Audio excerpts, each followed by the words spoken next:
So last weekend, I was hanging out with my cousin Jake and his dog, Buster, who has this hilarious obsession with chasing laser pointers.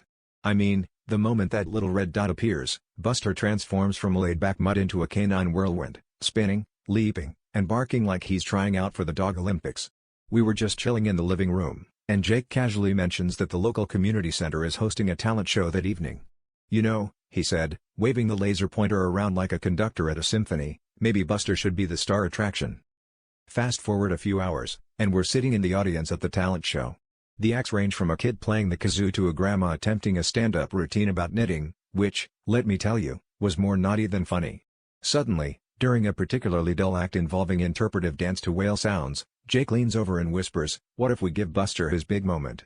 Before I can object, he's out of his seat, laser pointer in hand, and Buster is hot on his heels, ready for action. As soon as the red dot hits the stage, Buster is off like a rocket. The audience gasps as he zooms around, knocking over props, dodging dancers, and generally causing mayhem. The judges, caught off guard, try to restore order, but Buster is in his element, and there's no stopping him now.